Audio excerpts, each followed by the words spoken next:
who released the rare lost classic album There's a New Dawn in 1970. The band came together in Sheridan, Oregon in the late 60s. The original band was comprised of Dan on drums and vocals, Bill Gartner, lead vocal and drums, Bobby Dust on bass, Larry Davis keyboards, guitar, and Joe Smith on lead guitar, with various lineup changes over the years. The New Dawn seemed destined to fade into obscurity, but then, pardon the pun, at the dawning of the new millennium came a renewed interest in the album and a couple of reissues, the definitive being Jackpot Records in 2009. The band continued playing clubs up until 1995. Today, Dan still plays live occasionally and is currently working on a new album. Well, welcome, Dan. Thank you. Thanks for joining me today. Yeah, I'm glad we got the bugs worked out. Didn't have to call I'm an exterminator, so at least. We'll take all the bugs are on my end. I don't understand that. That's all right. We're good. We're good now. Well, take us back to the beginning. Where were you born? I was born in Portland, actually. And then we only lived here till I was about 6 months. Then California and back to Michigan. I grew up around Detroit. Okay. Oh, you grew up around that Motown. Actually, yeah, we had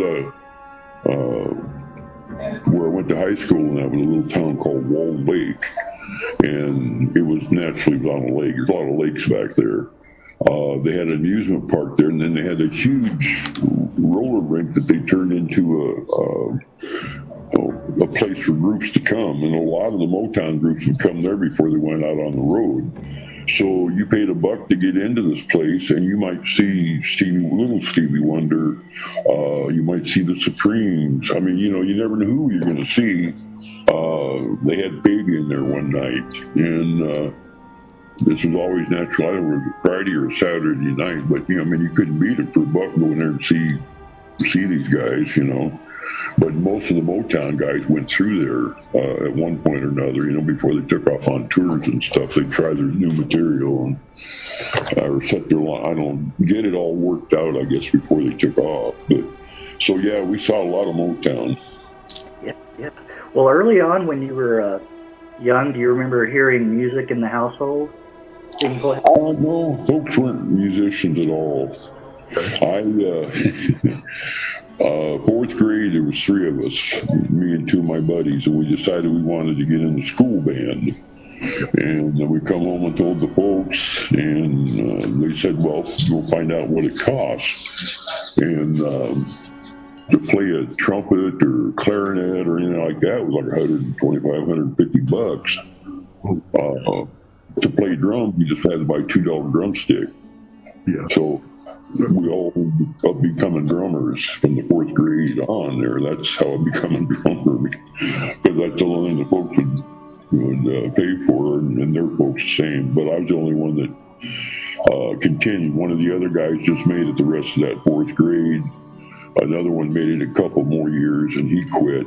And then I played all through junior high, played in the school band, in the marching bands, all through high school also. And that's when I started getting into groups, was in high school.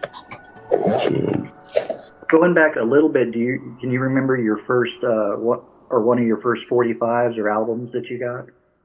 For the 45, we cut a 45 in '69. And they just released it locally. It was another demo thing. Right. So I'm talking about from other bands, like. Oh. That's all right. Do you remember one of your first 45s that you bought? Buddy Holly and the Crickets, Jerry Lee Lewis, Danny and the Juniors. If it was jumping, my folks were pretty good on that. Now we had a record player in the basement, and the basement my dad finished it off, and he bought a record player, and then they had, I don't know how many 45s they bought, but they bought all the local or the latest top 40 stuff and just put it in these things you open up that have all the records in them, and we'd sit down there as kids, my buddies and whatever, and play all the top songs because the folks bought them. So, but yeah, Buddy Holly and Jerry Lee Lewis and Roy Orbison, actually, Gene Vincent, and then there was some doo-bop ditty groups back from the 50s that the folks like Ragmop and Detour and all kinds of strange stuff for me. Oh, Elvis, naturally. We had a couple of Elvis records, and so yeah, we just listened to whatever was popular at the time. Yeah. Well, what about your some of the musicians that you were into? Let's say, and started getting into in the high school, junior high, and high school. Some of the bands and music. Or that I liked. Wow.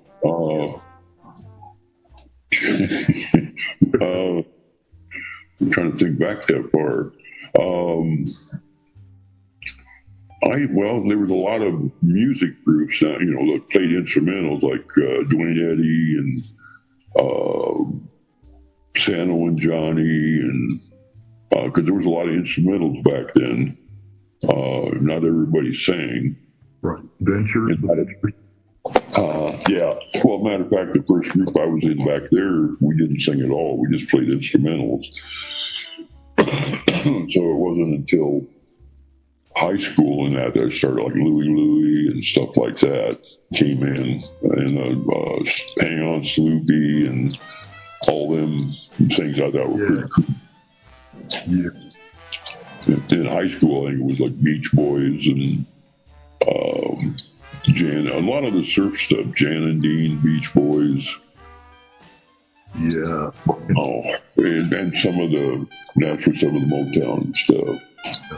The Kingsmen, yeah. From up in they're from Portland, I think, weren't they?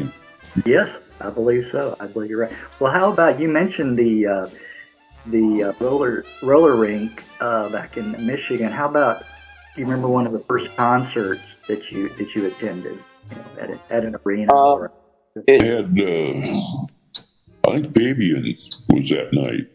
And they weren't really a concert. I don't know what it was just like showing up, even like at a school dance, because it was all kids, young, high school age and stuff.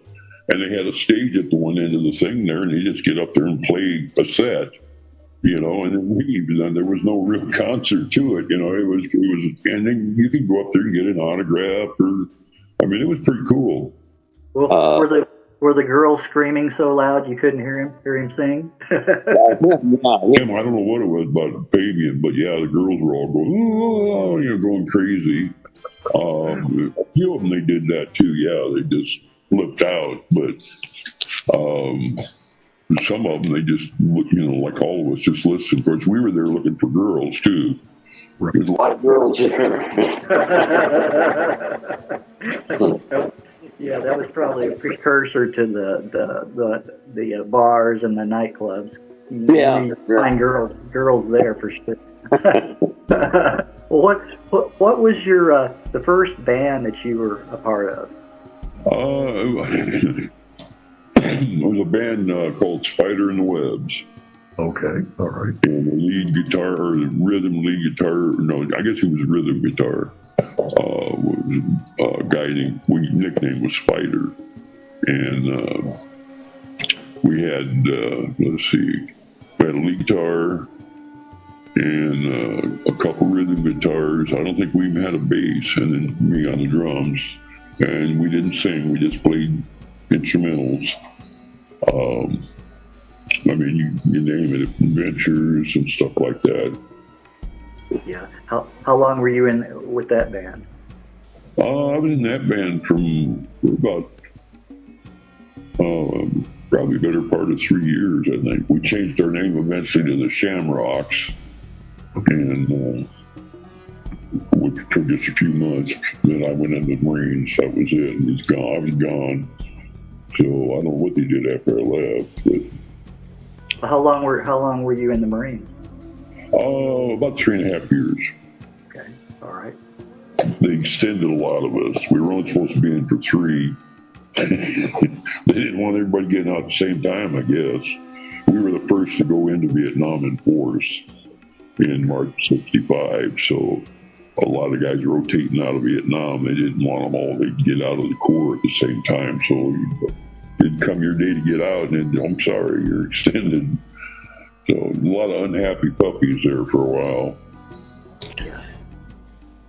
All right. Well, then you came back, and did you come back to Oregon? Well, came back to the folks who moved to San Francisco from Detroit while I was in. Oh, okay. I come back to San Francisco. My dad had got sick. He come down with MS, and in them days they had no idea what to do for it.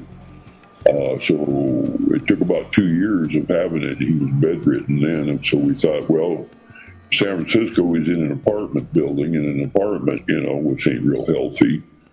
We thought, well, if we moved up here to Oregon or Idaho, folks could buy a little house, and at least he'd be in the country. He could sit out on the porch if nothing else and just look at trees or birds or whatever. It was better than being in an apartment in the middle of San Francisco.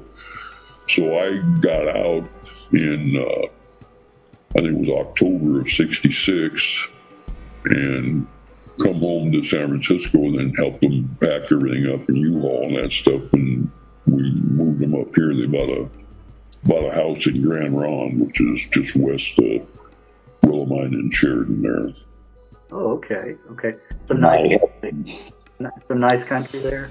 Yeah. Oh, it's beautiful. It's beautiful here in Oregon. I love Oregon. Yeah. Better than Detroit. Yeah. I've only seen pictures on TV. I haven't been there. One day. Where are you at? I'm in outside of northeast of Dallas. I'm sorry. That's quite all right. That's quite all right. This is flat land. We have nothing around here. I remember that. I drove interstate for a couple of years or whatever, and going through Texas, they about blew us right off the highway a couple times. It got pretty windy down there every now and then. Yeah, we do have winds coming through here. We've had it recently too. So, well, talk about the Sound Citizens when you joined them and how long. That was the precursor. That was the band became the New Dawn, right? That was the New Dawn. Yeah, we got our first actually paying gig, which was a high school prom, I think it was.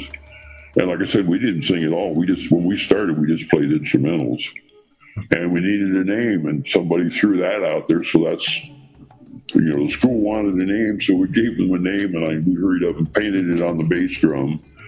But after we played, the next practice that following week, we all agreed that the name sucked. Nobody liked it.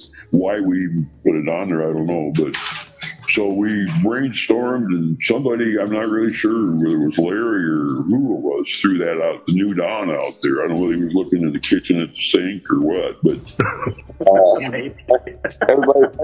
ain't bad, So that was probably about June of '67, and we officially became the New Dawn.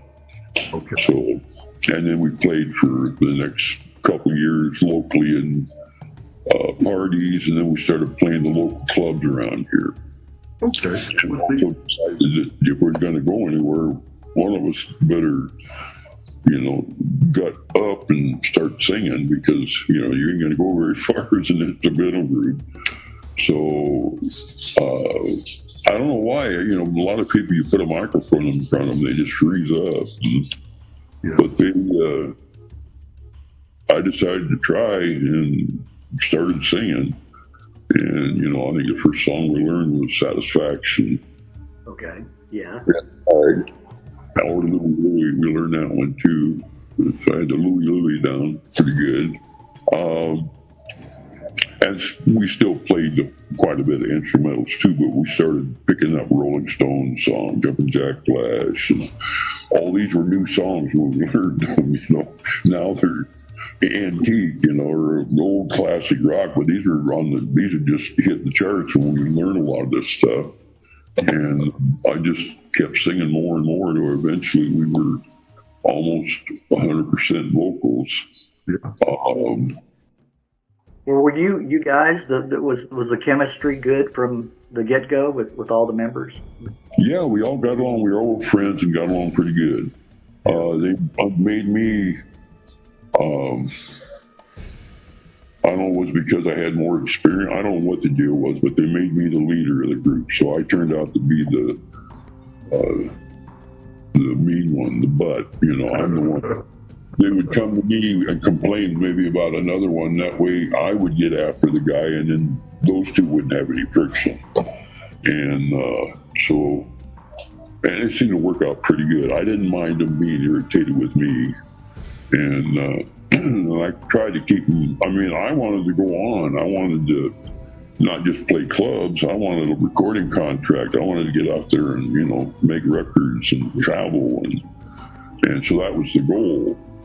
And every now and then they'd come off the rails there. I'd come to work one night. We were playing the club in Salem, and it was hot summer evening, and we always wore the same stuff, like outfits. And this outfit had like white, I think, bell-bottom trousers, and it had this black and white shirt with these big black collars, and we wore black vests. And I come in, and they just had the vest on. And the organ player, Larry, looked like a bear when he didn't have a shirt on, And, I mean, these guys looked like, I don't like Sonny and Cher. I mean, it was bad. I said, "What are you guys doing?" They said, "Well, it's hot. We're not going to wear our shirts tonight." I said, "Oh, yeah, we are." And I made them get their shirts back on, and I got a lot of stink eye that night, but at least we went on and looked professional. It didn't look like a bunch of cavemen up there, So I was always one, the stickler, So you kind of, Dan, took on wore the hat of the manager too, as well, right? In a sense, yeah. We didn't really. Well, I guess we would consider our booking agent kind of the manager, because we were on a contract to him, and he's the one that got all our bookings, and he took the 10%. Yeah.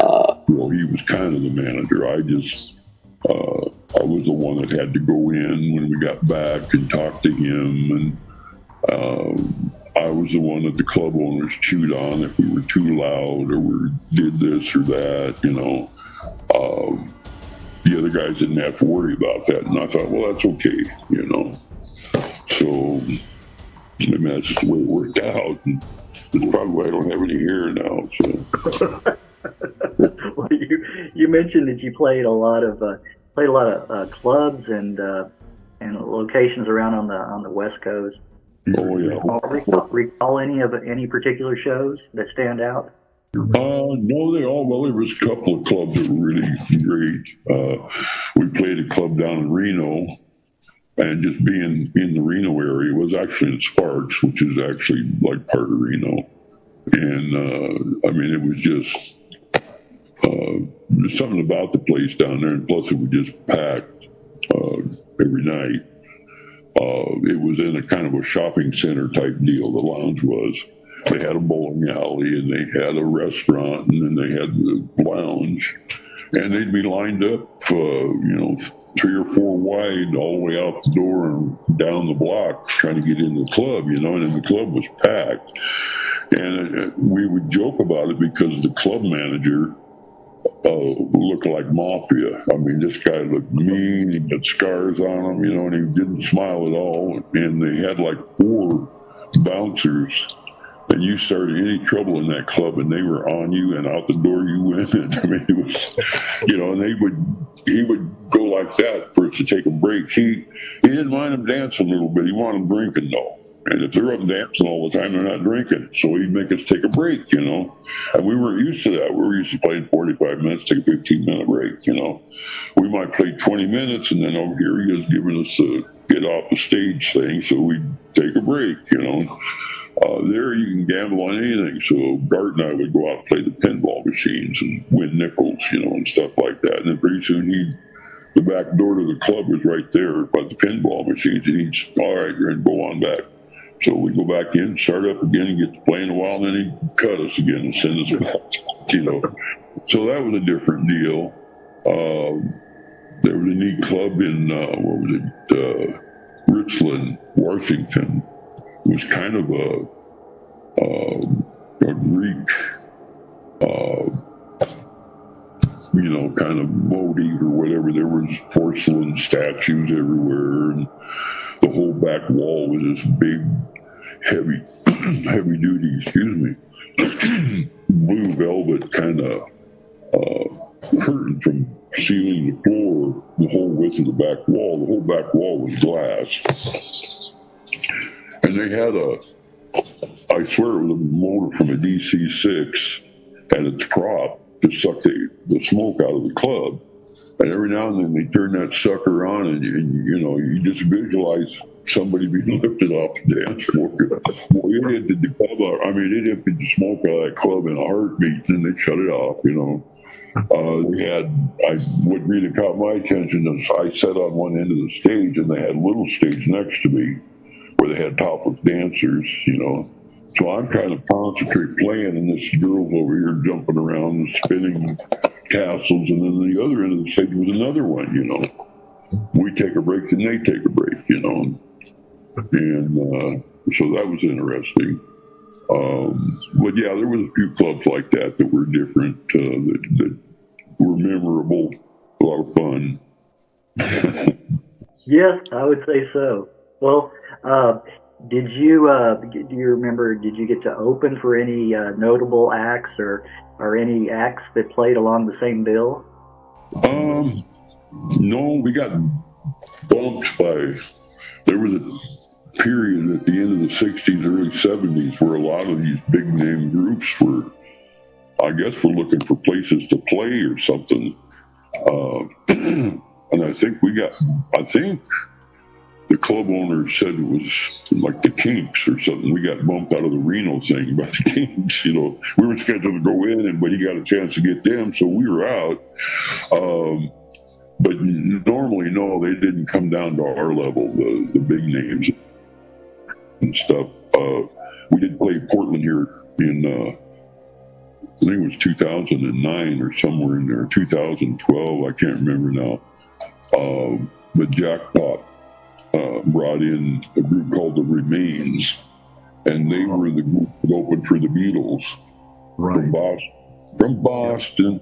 And so we opened, in a sense, for them. I guess we were the first to play, so we played our album, and it was a pretty good crowd there to hear us. I was surprised, because that's all we were playing. We weren't playing any top 40. And then they came on and played songs from some of their, I guess they had 2 or 3 different albums. And but they did a lot of cover stuff too, and I don't know whether the people understood that, because all of a sudden they took off with Hang On Sloopy, and I'm thinking, wait a minute, these ain't the guys that did Hang On. But yeah, they were a pretty good group, and but that's the only time we shared the stage. We've shared the stage with other bands, but they're all been local. We played a couple of fireman deals, like at football fields for benefit type deal for the fire department, and there'd be 2 or 3 bands there.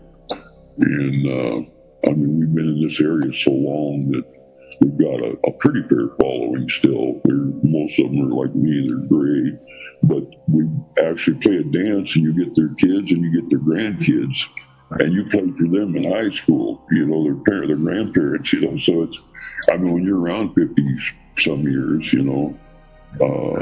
we started in 67, so here it is, 24, 27 will be, 60 years, I think. Right, yeah. That's the longevity right there. And half our fan base is passed on, so. Well, that says something about the band that, you have had that, the fall, staying with you all these years. Well, going back to prior to the album, There's a New Dawn, you guys would write and record the tracks after these live shows, right? No, that was later on. We did, we recorded, I think the one on the album that they recorded at a benefit concert we did in the early 2000s. I think it was It's Raining, But the 3 songs that they put on the album were from a tape we recorded in '71, a demo tape. Oh. And Isaac put that on the album when he released it, those 3 new songs. Those are the songs that our manager sent. You would send your record or your demo tape or whatever to different labels, and you may hear back from them, or they may send you a letter returning your tape or your record, or they may just send you a letter saying they're not interested. Yeah. This guy, the A&R guy for ABC Dunhill, called our agent. He wanted us to come down. He was interested in signing the group.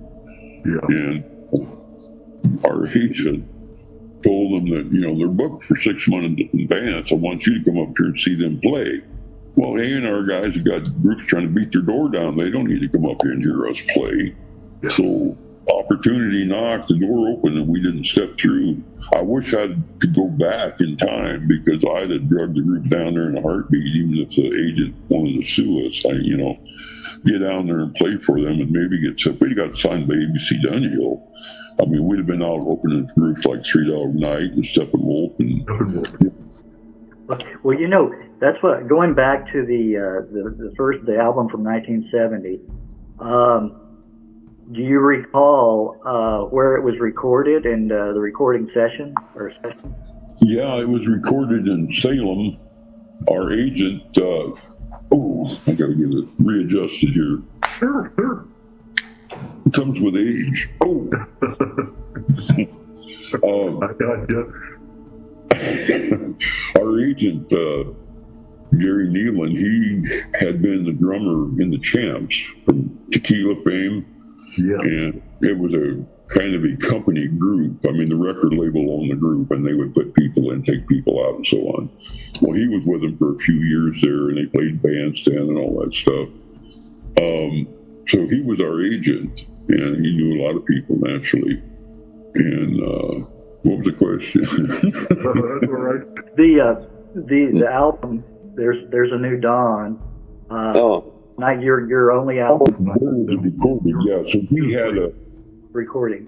He had like a 16-track or one of the big one console you see in his basement, and it was walled off, soundproofed, and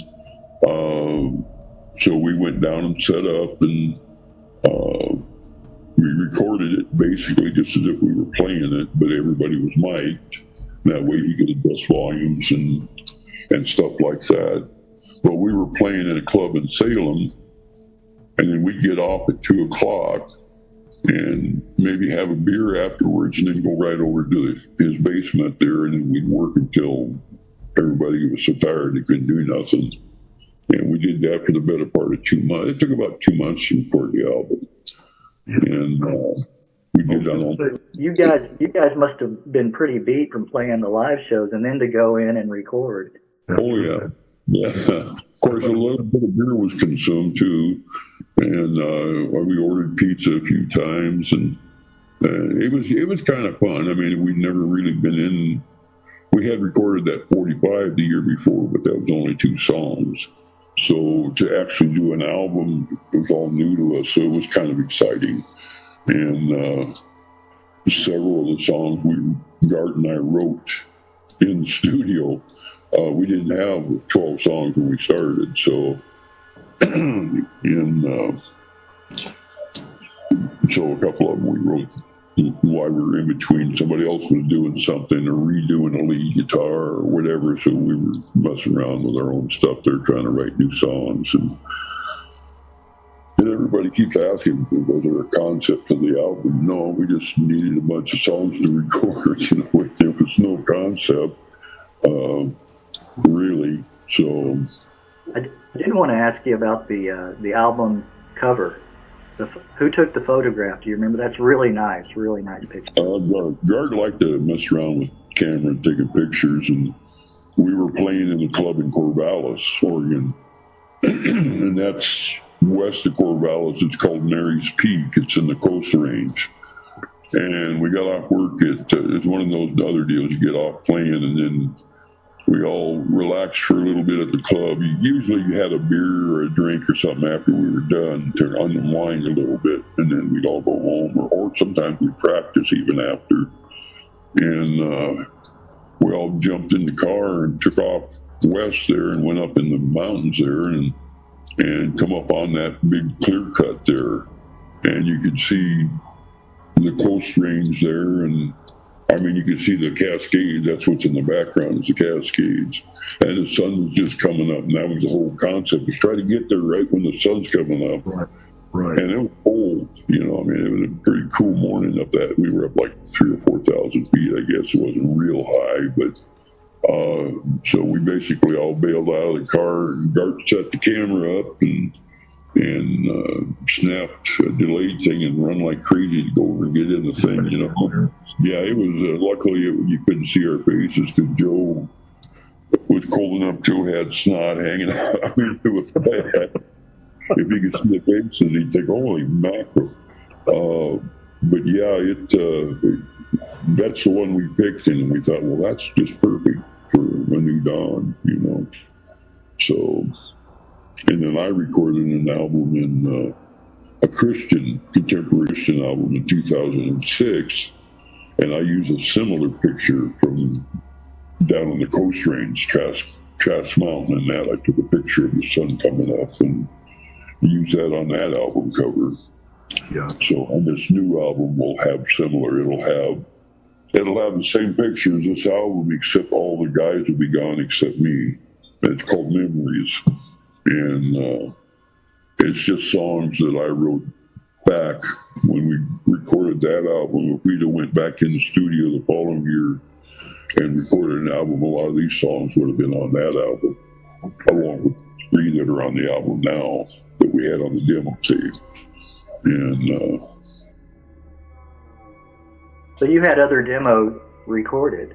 That's what I was going to ask you about too. You had some that were already recorded that just weren't published.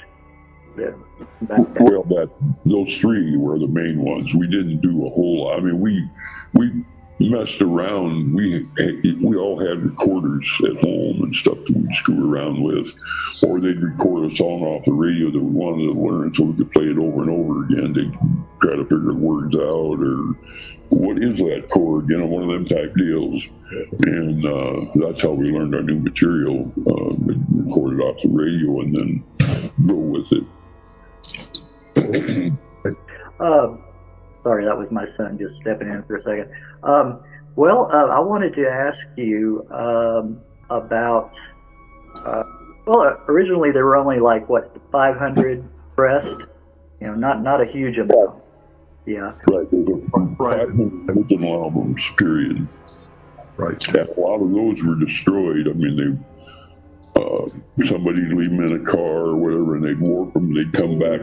Yeah. So sometimes we'd give them a new album feeling bad for them, you know. But I mean, after a while, you get to thinking, well, you know, take better care of your record. And they were micro-grooved too. They probably only should have had 10 songs. Yeah. So supposedly they micro-grooved them so they became very bass sensitive. And even if you had a good record player, you'd have to put a quarter or 2 on the stylus for weight, or it'd skip, you know. You'd play and boom, it'd be, so they'd bring it back. Say, this record isn't any good. So 2 quarters on, oh, okay. And they'd come, oh yeah, we're great, you know. Yeah. So, yeah, so some of them anyway, a lot of them, I don't know how many of the original 500 actually survived. We left a lot of them in, we put some in Payless and Salem and Fred Meyers and in Albany, and Payless in Albany too, I think, and I can't remember what other stores. And then we were on the road touring, you know, around the Northwest here. I never bothered to go back and pick them up. So at some point in time, they just put them in the bargain bin, or one of the bargain bin dealers come in and bought the whole thing there. So every now and then one turns up. And there, like I said, that one sold a couple years ago for $2,000. It's a collector's item. And a lot of people don't know what they've got there if they've got an original. So, yeah, you can't hardly find the originals. Yeah. And I have boxes of them. Ah, wow. Okay, that's what I enjoy about doing this. One of the things is the rarity, of a lot of these albums, and a lot Right. of the people I talk to on here, or they only did the one album or maybe a couple, and they are collector's items. And Right. it's just interesting how people decades later, will be hunting through the boxes and for at record stores and find these rarities, and then like you said, they sell them for. God. Oh, yeah. Well, we had a guy from New Jersey fly out here, and there was a store somewhere that had like 5 or 6 of them Yeah. that he must have found in a deal like that. This guy flew out from New Jersey and bought them all and took them back. So like I said, I used to have boxes of them, but I think they come 25 to a box, and I let the kids have a few of them. They were flinging them around the yard and like a frisbee. Yeah. So I look back on that and I'm thinking, oh man, I got one myself, just one original, Yeah. and so one of the daughters put it in a frame, and yeah. Well, I wanted to mention a few tracks off of that original album, and get maybe your take, maybe some background info or inspiration behind the songs, if you remember. Yeah. Right. Let me throw that in. Yeah. I like the whole feel of the album. It's pretty mellow for the most part. I like that. Well, we considered ourselves back then, we thought it was as kind of light rock, because back then you had Vanilla Fudge and Iron Butterfly and stuff, and here we come, so we played a couple clubs that did not like our music because they were into the just grind and screaming stuff, and we didn't do that, They'd hear In the God of the and we'd do Sugar Sugar, something like that. But there was only a couple clubs that Gary booked us in that we probably shouldn't have been in. He booked us in a Western club in Baker, Oregon, and we upset a lot of cowboys. But they come up with some Western music. Well, we didn't know any. Only thing we knew that was kind of Western was Creedence. We could do a whole set of Creedence, So playing Creedence, now it's okay. They get out there and start dancing. You know what? You just hit on it. I was going to mention that I hear a thread of Creedence through several of the songs on that album. I hear, especially in the rhythms.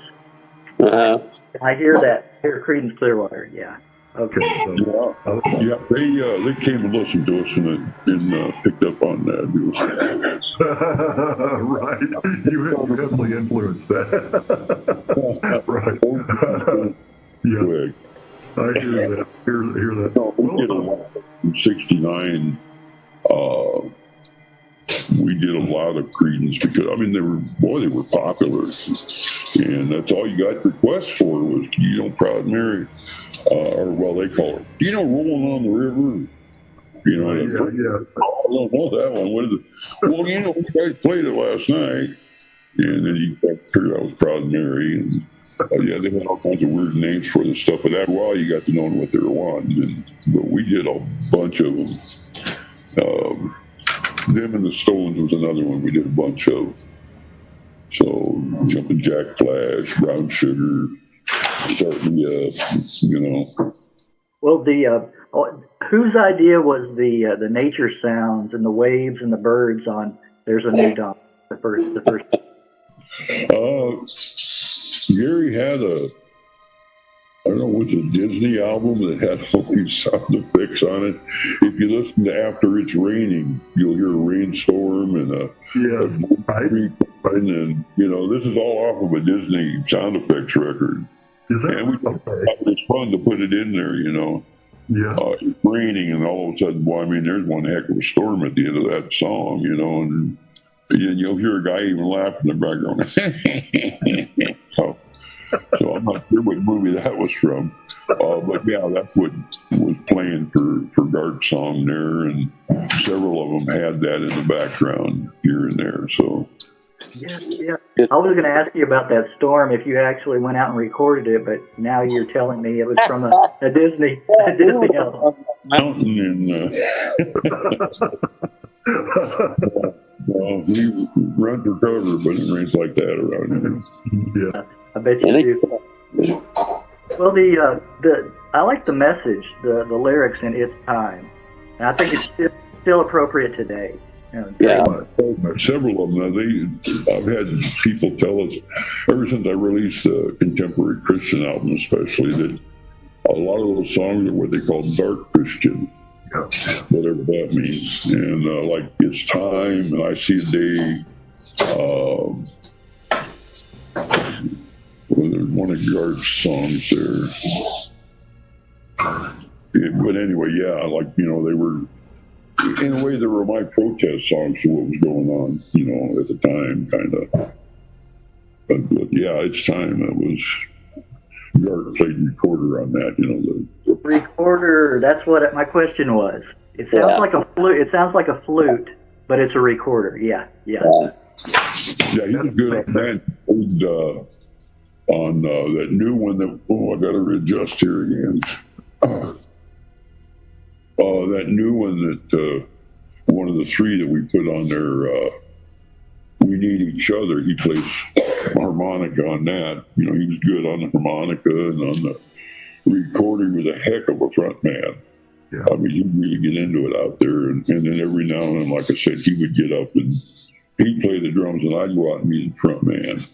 And, or try to be. I wasn't anywhere near as good as he was, but he could really work the crowd. I mean, he'd get wrapped up in it, and he was.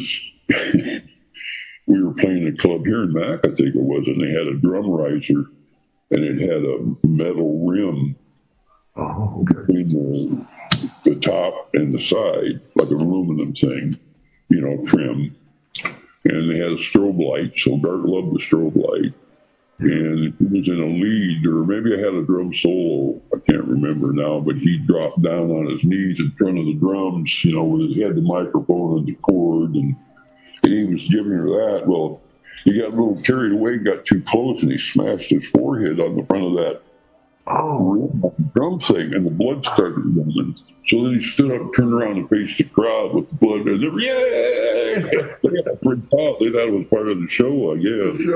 So he helped that pretty good, but yeah, he was quite the front man. He really got into it. Worked the crowd up to him, you know, not a bit shy about anything. So, and then good vocalist too. Got the crowd worked up. Well, It's Raining must have been either a band favorite or a crowd favorite because you redid it on the live. At the live show in, 2008? People seem to like it, yeah. It's kind of a romantic. I like, before I hear a song, if I see it's about rain, I'm probably going to like it. I'm probably going to, you know, because they're usually pretty melancholy, and that's the kind of music I... We'll Stop the Rain. Yeah, right. See, there you go. Another one. Yes. And then another track off there that I enjoy was Hear Me Crying. It's another one. Yeah. The organ, I think, makes it on that one. Yeah, the organ playing on that one. And see, that's another thing. Larry left the group in probably in August of 70. Something like that. He retired from the group because he had a boy that was starting school and he wanted to be home. And Steve Howard from Yakima joined the group. And Larry played just like I can't remember what the brand name was, like a Roland. I mean, it was just one of the same things on a stand, organ. You know, Steve had a B3, and you had to have, you know, 4 angry men and a goat to load that thing. I mean, it was like picking up a car and putting it in his van, but the sound was, well, like vanilla fudge. And the guy that beat the iron butter, I mean, it's B3, and he had a Leslie, you know, so he could put the switch there and, you know, what the Leslie did. So, I mean, that really changed the sound of the group pretty good, too, there. Steve joined the group, and he was with us till we come off the road at the end of 71. So, but he gets very, unfortunately, I forgot to mention him when I did a bio for Northwest group or something like that. And one of the ex-wives called me on it, oh, you didn't even mention Steve, Well, I really felt bad, but he's mentioned now. Because Steve sings, he's got a Bee Gees type voice, So he sang several Bee Gees songs, and he could play good keyboard. And he plays guitar too, so he was a definite asset to the group. Well, I take that back. One last song, Last Morning, I like. Nice track, and I like the spoken word part and the jazzy guitar riffs. It's a little different than the other tracks on there. It's got kind of a jazzy guitar. Yeah. Yeah, I'm not sure. Like I said, with Joe, you never know. He's the lead guitar player. Or Dart may have had some little thing that he threw out there, and Joe took it and expanded on it, But yeah, that's one of Dart's songs. And that one, and see, everything we do now, they call it psychedelic, which I don't understand. But we're psychedelic rock now. Yeah. But one of Gart's songs, I don't know, it was Last Morning, or Life Goes On. Might have been Life Goes On. One of them, some guy, some critic in Europe voted it as the best song to commit suicide to. Oh, great, nice. That's a nice thing to know about your album. That's what we were going for, right? Yeah. Oh man. Underhanded compliment. That's funny. Wow. I watched the bruise from my glands, and I guess it sounds like a guy dying or something. I don't know. I never did ask her about it. Maybe it is a deal like that. But yeah, this critic in Belgium, I think he was, says, that's what amazes me is we get emails. I get emails from all over the world, Yeah. A guy in one of the bands in Japan has got everything that we've ever released in whatever form it came out in. I'm not sure he's got an original album, but he's got a CD, he's got the black vinyl album, and Isaac come out with a blue vinyl with orange splotches in it, which was kind of psychedelic. And he just come out with this orange, it's supposed to be orange metallic, but it just looks like orange vinyl to me. But so he's come out with all these different, well, this guy buys every one of them when they come out. Fans in Brazil that keep writing us, and we've even got them in Saudi Arabia. I would figure they, I don't know whether they would like that, but I guess some of the youth there do. But yeah, from all over, we've got some kind of correspondent. I've been trying to get him in Israel, see how he's doing, how he's faring, but he did a lot of stuff on the group years ago. Yeah. I reached out to a Israeli musician. He was from around the same time period, and his agent said, "Well, it's really touch and go right now, So yeah, I guess yeah, and I thought about that at the time I sent it, but I said, well, it's food for thought. If things get better over there, maybe we can pick it up and talk about doing an interview or whatever. But yeah, I'm really open to do people from all over, But again, what you just said, I mean, music, it just shows how universal it really is. And how it reaches people. Because it's sold a little bit here and there ever since we released it in '70. Those 500 albums, somehow, we never sent them overseas. They were sold around the Northwest here, but somehow they ended up, probably from college kids, like in Oregon State there in Corvallis, probably bought an album and took it home with them back to wherever, But next thing I knew, there was a record label in Italy making our album and selling them. Karma, yeah. Yeah, Karma. And I wrote them, of course I didn't know all the laws were, it shows how stupid I was. And I was just raising Cain with them, well, how dare you, like, what? But they just paid the mechanical rights, and and they can record all they want, you know, as long as if it doesn't make it on the radio, then I get broadcast rights. But yeah, they pay their mechanical rights fee to the Italian thing there, and then they can make all the copies they want. Well, I didn't know. I was yes, you're robbing me. I was really, adamant about it, and they were just kind of snickering at me. So I finally learned the law, and thought, oh, okay, well. As long as you're taking Taken care of, yeah. As long as you get your take and on that. Well, you're not robbing. Yeah, I wondered how that worked. Thanks for sharing that. I wondered how that worked. Well, you now you did, and you mentioned this earlier about the recording the 3 demos in '71, and then ABC Dunhill showing some interest, but again, they had so many others that were talking to them at the time, and you guys didn't go down and see them. So yeah, he wanted us to come. He was really, for him to call us, really showed a lot of interest because, like I said, they don't normally do that. And for him to call our agent and ask have us come down and audition for him was almost tantamount to saying if they come down.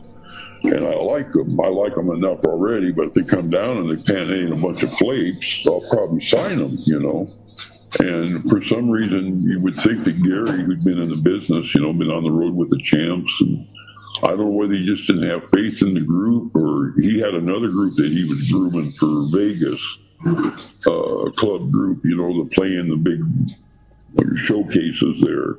The Dark, and I think he was involved with them, and because he had been in that group, and then he got out of it to become a booking agent. And for some reason, I guess we were just the stepkids. I don't know. He didn't take it seriously, and he could have. Who knows? I mean, if we decide there's still people. That's what gets me. There's still people that like songs on the album to this day. Who knows what would have happened if a major label like ABC Dunhill had took that album, re-recorded it or whatever, and re-released it and put something behind it,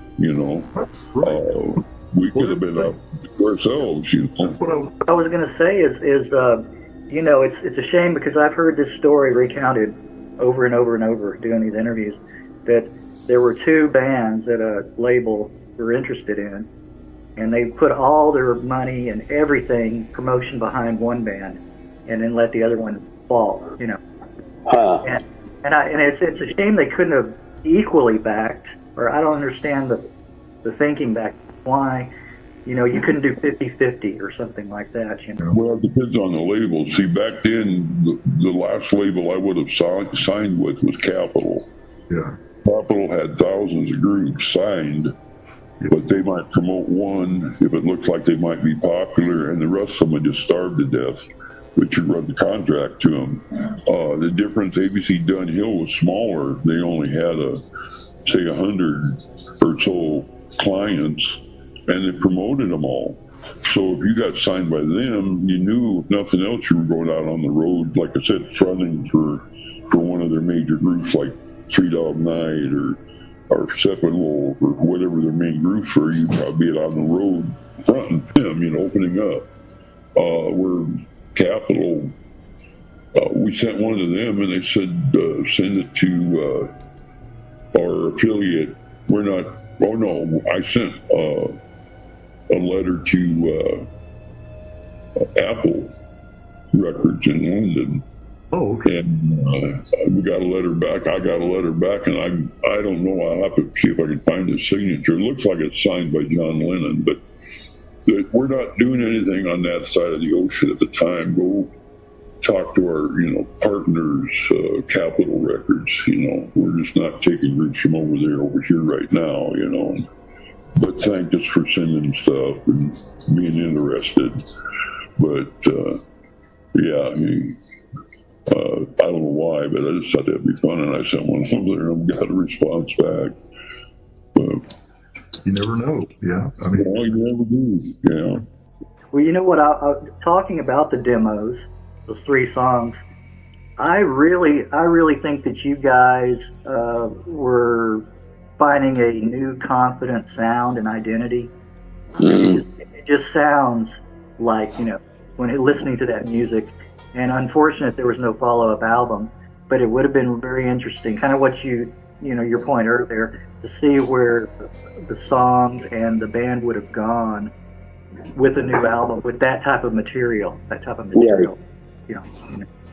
I think it's head and shoulders. I mean, not knocking the first album, but I think that it really is the quality and how the band was gelling and coming together and forging that new sound. I think it was just really, really top notch. Especially like people seemed to quit, at the time. Yeah, especially We Need Each Other. I think that could have been hit material. I mean, I like the funky rhythm and the harmonica. They work really well together. Right, that's good again, yeah. Yeah, on that track, it stays in your head long after you. There's kind of hand jive beat to it. Yeah. Right. And it's a little reminiscent of, I don't know, it's around the same time period, but the Guess Who and American Woman. Oh yeah, we did that too. That's funny. Yeah, it's a little reminiscent of that. But, and then we did a couple of Bachman Turner Overdrive too later, which was the Guess Who basically without what's his face with it. Right. So. And then a woman. I like the drumming on that. Is that you?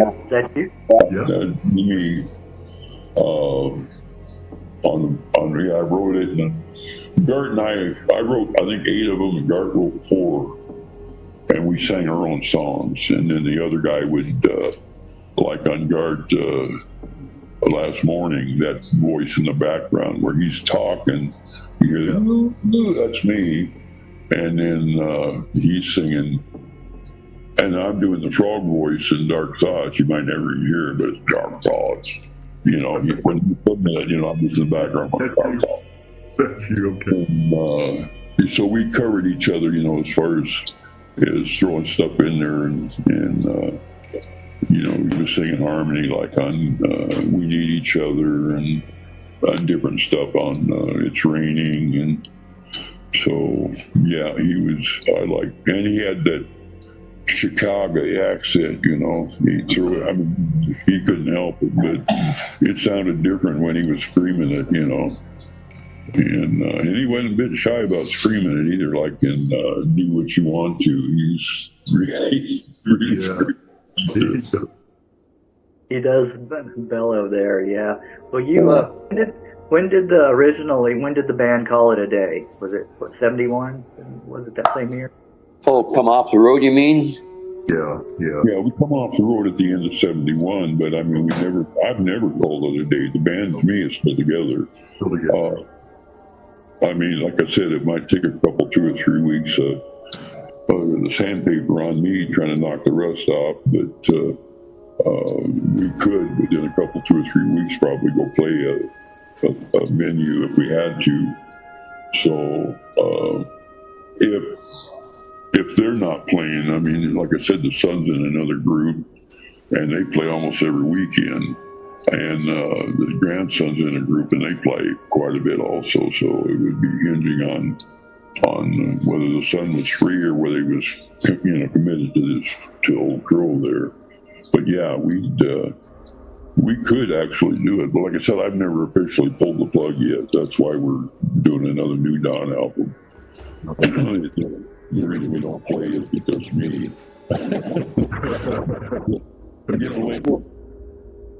So, you want to talk a little bit about your driving a log truck when you? Oh yeah, that's another place my hair went. But yeah, I drove log trucks for. Well, I started it about the same time with the group. I started driving steer trailer, and we'd sit we'd put these long poles on the truck, and then in the trailer, you had to have a steer trailer because you couldn't make it around corners and stuff. Yeah. And it was like a long fire engine, Right. And about 30, 40 feet of overhang behind my bunk that I sat on. And you're sitting outside, you're sitting in your house, they call it a house, it was just a piece of L-shaped, it had a floorboard and a windshield, keeps bugs off you, and a steering wheel, and it bolted right to the bunk, and then you connected the steering thing, and then go through a corner, and if there was a building or whatever, I'd hold it out till the truck kind of got around the corner before, and then I'd have to watch the overhang and kind of guide it in between there. So you got to guess the distance. The bad thing is you couldn't see the passenger side of the load. So if the road puckered, I could very easily drive right off into the canyon because I couldn't see over there, The only time I see my front end is if the truck turned right, then I could see my steer tires. But if it turned left, the whole thing disappeared, Yeah. And all you could see was the road over here, and you tried to keep the trailer over. You visualize the road on that side, and hopefully it was the same all the way around there, because you'd come off some, all these logging roads, you never knew what you were coming off of sometimes. But yeah, that's how I started, and he taught me how to drive truck. And he'd let me drive back sometimes, and then once I got proficient with that, he'd let me try to drive kind of to the mill or towards the mill until we got into the traffic, and then he'd take over. And apparently they thought I did well enough when they had an opening. They pulled me off the steer trailer and put me in a truck, and then from there I just kept driving different outfits, but kept driving different type of trucks too. It wasn't all log trucks. Some of them were chip trucks, flatbeds, hauling lumber,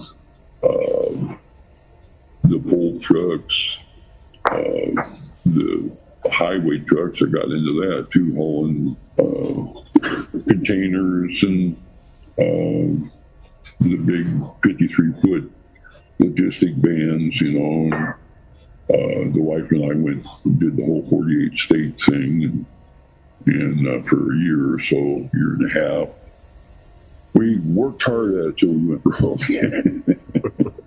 And so yeah, we got around. It was a lot of fun. It was almost like camping. We had a good size 7-foot condo. 70-inch condo, 70 foot.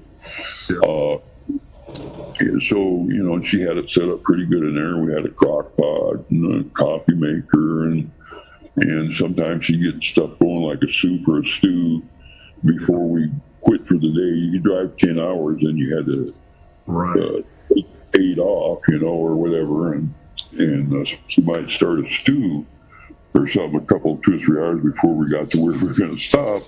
So you're sitting there, oh man, it's smelling good, and you still got go, So, but, and if you filled up, you got a shower.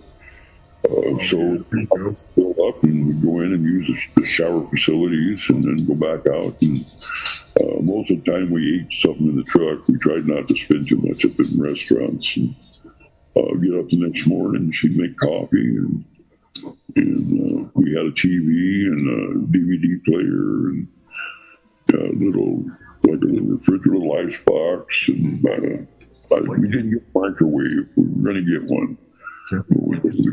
Camper like you guys, yeah. Pretty much. Well, that's the thing. I've always enjoyed driving. Long distances and things like that doesn't bother me. So at times I thought about, maybe I should pick up, be a truck driver. But I don't think I could ever get the clearance thing. Like you talk. Going around corners, I'd be knocking off telephone poles, and that to me is, I don't know how you guys did that. I don't know. You kind of get used to it, like you said, a lot of it is depth perception, but you do kind of get used to it. And there's a lot of guys that never get used to it. They're still running over stuff.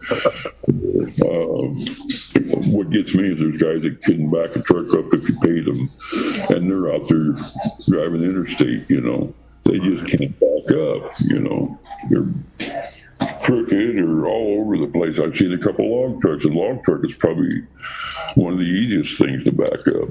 Yeah. And they're all over the yard trying to back under this boom, to get unloaded. There are trailers off over here, and they pull up, and trailers off over there, You're waiting to get unloaded, come on. You want me to back it for you, buddy? Well, Well, back to the music. What prompted the reunion show, the 2008 reunion show? Well, I think that was when Isaac brought the remains out. Okay. Because see, to me, there was no reunion. We'd been together. We still played. Yeah. So I'm not sure why they called it a reunion. But because we played back in that time too, we played a local concert here for one guy had cancer and was about to lose his house. He was behind on house payments, and another guy, kid, got in a crash and he had no insurance and for medical bills. And we played a benefit thing there and made, I think we took in $4,500. It's almost $5,000, and split it to those two. So the guy saved his house, and the kid had money to pay towards his bills. And then we had, seems like we had two other bands come over and play with us, and I don't know whether they call that a reunion or what. But I'm not sure where the reunion come from. But and your son played in the reunion. It must have been fun, a lot of fun playing with your son. Oh yeah, it's great. It's that, and it's seeing, like I said, seeing people. When we started playing, they were in high school. Now they're grandparents, and their kids are there, and their grandkids are there, and it really makes you feel old, but it's cool. But I enjoy having the kids or grandkids at the concerts or wherever we play. It's a lot of fun. Yeah. Have you played with your grandson? No, played for him. When he was just a little guy, he must have been 3 years old. They come to a dance we played at the VFW here locally, and he was so excited, but he got sick. And so his dad said, "Well, I'm going to take him home," And he was just crying, "Oh, but I want to rock and roll," Yeah, he's been, around the music and that, just like my kids have. I can remember them being little. Yeah. We played a couple of venues in a football field where they pulled flatbed trailers out there, and we set up on the trailers with the crowd out in the grass, and the kids would sit up there on something and watch us play. Yeah. And then we did the thing we had a friend that used to do Denny, the Flying Irishman. He used to jump cars and trucks, and he jumped a log truck. That's one of the pictures on the album there. He jumped a log truck with us. We played for the crowd until he got ready to jump, and then we stayed up there and he jumped over us. And it just looked like it was right there, as he went by, I was going to say, man, that'd be a scary moment. Yeah. He was the showman. He wanted to set up a deal in Reno where we would play for him. He wanted to jump from Harrah's across Virginia Boulevard to Fitzgerald's. Oh, okay. This little city in the world sign is. Uh-huh. And he wanted us to come down and open for that, see? But he could never get permission from Fitzgerald's to land. He got permission from Harrah's to launch, but he could never get permission to land. So, is he still around? Is he still living? Yeah, he's still locally here. He drives trucks. He's got his own little truck, and actually, he did something here not that long ago. How long ago has it been since Danny jumped that? Has it been what? A couple years. Been 3 or 4 years ago. He's my age, and he jumped 2 highway trucks, over here at Space Museum, the Air and Space Museum here in McMinnville. You get in your mid-late 70s, you ain't supposed to be out jumping motorcycles like Evil Knievel. That's crazy. Evil, yeah. Yeah, I think he broke the vertebrae when he landed. So he probably won't do that again. I doubt it. That'll teach him. He's still local. He's still around. Well, one more question I had was about the Jackpot release. Were you surprised Oh, and who was it from Jackpot that contacted you before? Maybe. The owner, Isaac, I still know his name, Rinko. Yeah. He's Were gonna, you surprised? Were you surprised? What was your reaction when he? I was surprised, but I wasn't, because we were getting emails from all over the world. You know, people wanted the album, were interested, and they couldn't. I finally started the website online. Yeah. And had a lot of people tell me right off the bat that, boy, you know, they've been looking for information on the group and they couldn't find any. You know, and all of a sudden they found the website. Well, I tried to put everything I could on there about the group and where you could get the records and stuff like that. So there was an interest there, and then, like I said, especially when the Karma, and there was one other outfit that did it too. Yeah, it was an unauthorized one. It was from Sweden or something, or yeah, something like that. Terrible. I think they had a blue label. Yeah. Blue label. But anyway, Isaac said, yeah, he was interested if I would be interested in it. You know, I said, yeah, it sounds great to me. You know, and so he did it, and I mean, he did a top-notch job on it. I mean, it's got a little booklet in, like the CD's got a little booklet in it. The album, the cover sheet inside the album's got all kinds of pictures on it, and you know, he really did a heck of a job on it. So got 2 commercials from it. Well, you got 2 commercials from it. One from I can't even think of. Vista House or something like that. They make swimsuits and wetsuits and they wanted Proud Man. And they X amount of dollars to be able to use Proud Man in their commercial. And then another one was, I think it was HBO, had a series called The Deuce. I think it was about pornography or whatever, and they wanted one of our songs. I paid pretty good. It was several $1,000s. So, I mean, that part of it's been pretty cool. Until the end of the year when you got to pay taxes on it. But, you know, so yeah, we're always hoping, you know, some big guy like Ford will decide to use It's Raining or something, you know. Well, you never know. I mean, you said you're still getting contacts, emails, and all that from fans, and you know, it kind of gave you a new lease on life. That release, you know, comprehensive. Like I said, if we ever get the new album done and out, you know, that might hopefully generate a little interest too. If they like the first album, hopefully they'll like the second. I don't know whether we can capture the same sound. I mean, the songs are the same style, but Joe, I don't have Joe's fuzz, so we've got a couple fuzzes, but I don't know whether we can get them sounding like Joe's did. But we'll see. And but yeah, it was kind of a unique sound. Yes, it was. Well, it's great. Continued success with that. You don't know about you haven't really started on that album. It's well, I started, but it's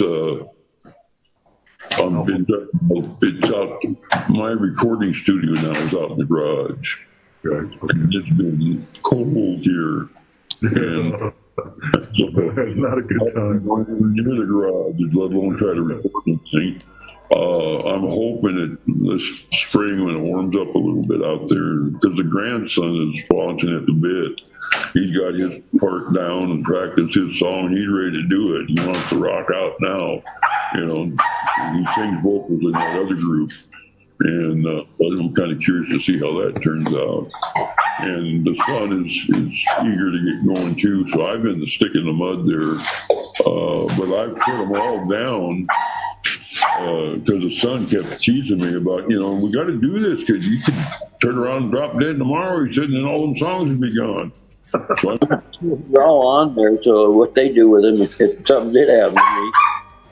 Hey! sounds like your dog's chomping at the bit too. We got the 2 dogs, and you can't give the little chihuahua anything with that animal in the house. So we throw a little bit of the food out there in the garage, and then we follow in here. Well, she inhales her stuff, and then she's beating at the door one back in. It takes a while. And when you screw up and let her back in, she'll run right over and eat all his food. So, you hear her, she'll growl after it. She'll bark, bark, bark, and then,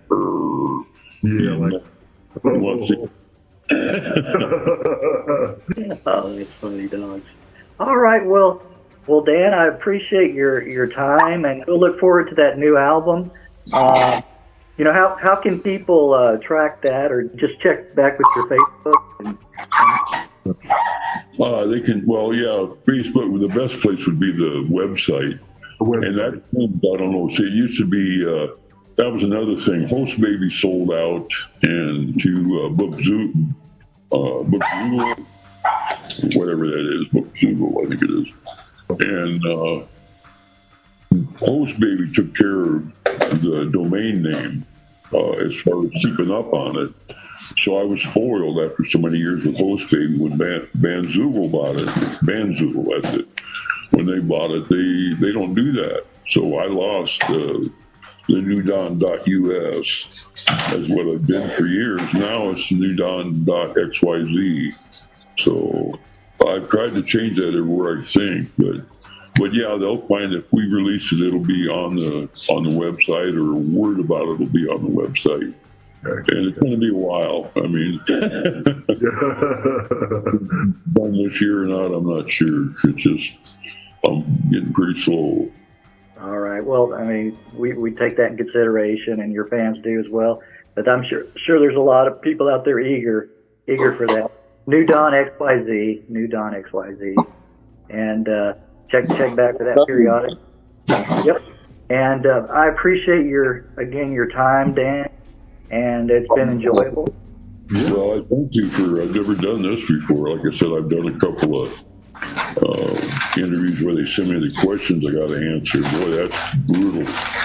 This is kind of fun. I wouldn't mind doing one of these every other day, but that. Well, that's the reaction I get. I get a lot of people, they're kind of apprehensive at first if they've never done one. I was before I did it. I was scared to do one before I ever did it, But then once you do, I get that back. I get that say, hey, it was enjoyable. It was fun. Yeah. So, well, like the guys you entertain like me, I mean, I don't know how many times I've been up on a stage and over the years, how many thousands of people we've been in front, and that it's not that we're not mic shy or anything, but I'm really not mic shy as far as one-on-one and stuff like that. This year just bothered me a bit. But, like I said, I've had people come when we're recording stuff that they want to get in on it, And I said, okay, yeah, you can sing harmony, and here you give them the mic and boy, everything tenses up and they go from singing like this, singing and just relax and, they get the microphone really screws them up. Yeah. So, no, here's that, okay, that's okay, I'm going. Yeah. It just takes a big issue, though. Yep, exactly. Not everybody's cut out for that. All right. Well, what I'll do is, once I get this edited a little bit, I'll send you the link, and you can put it on that,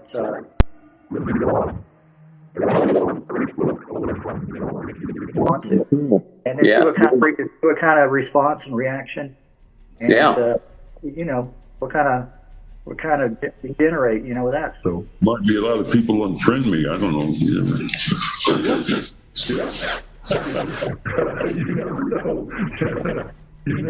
That's right. Well, you have a good rest of the weekend. Thank you again, Dan, and we'll be in touch. All right. And all the best to you, all right? You too. Have a good one. Bye-bye. Now I probably won't be able to get off here. Get on. I know. Now you're stuck.